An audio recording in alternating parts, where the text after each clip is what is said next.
From humble to harsh, it took Donald Trump just 2 days to attack Ted Cruz's victory in the Republican Iowa caucuses.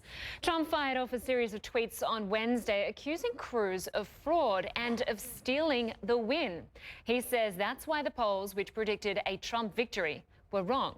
Trump says Cruz misrepresented a CNN report on Monday which said that Ben Carson was going home to Florida.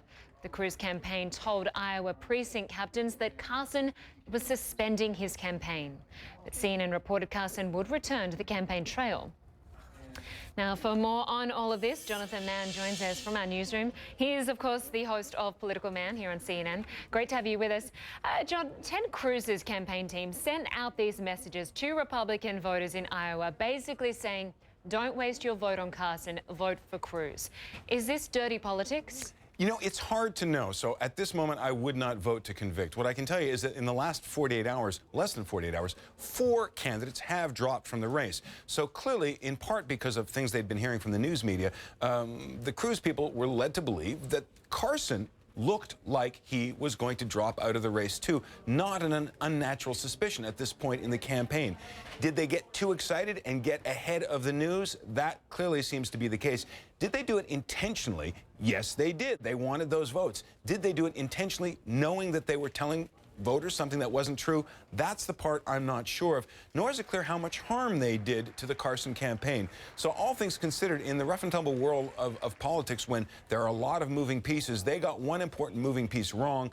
It remains to be seen whether they really intended to do something underhanded or whether they were just excited by the way the story was breaking. At this moment, hard to tell. Now, Donald Trump is not only angry about that, he goes further, saying that Ted Cruz broke the law by sending out voter violation forms. I want to show you these forms, and I want you to have a listen to what he had to say about it. Cruz issued a statement, put it in people's houses, voter violation. It looks like a government voter violation, like, oh, and it says, oh, and it's a social thing. You're not allowed to do it.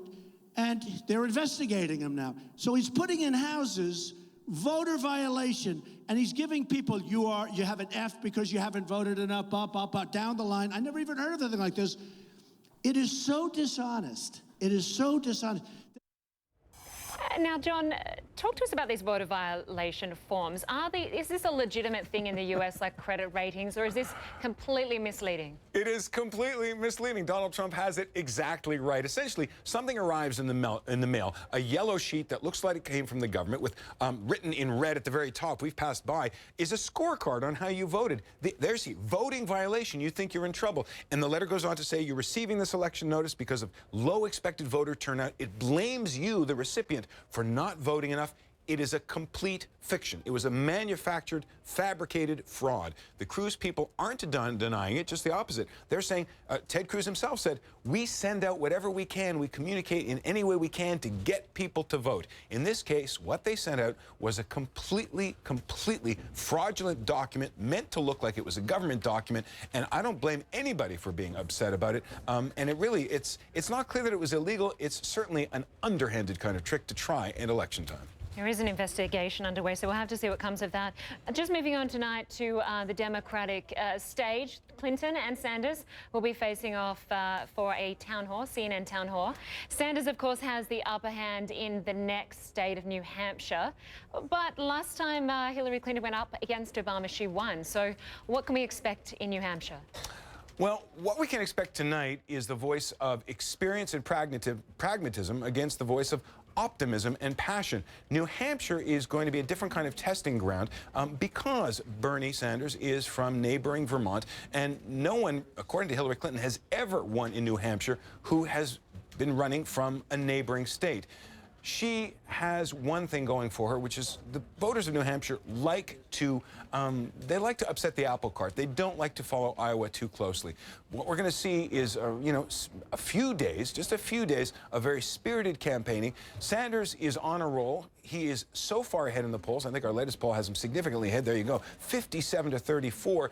Expectations are, if anything, unnaturally high. If Hillary Clinton can even narrow the gap, she can play the expectations game and say, look, no one expected me to do well, and I've done well. But right now she's behind, and she was supposed to be the establishment candidate. This was supposed to be easy for her. So she is still, she's the come from behind candidate right now, and she's going to be working hard to try and win something. She's not out of the race if she loses, but it's just going to get incrementally that much harder to get Bernie Sanders out of her way. Okay, Jonathan Mann, great to have your perspective on all of this.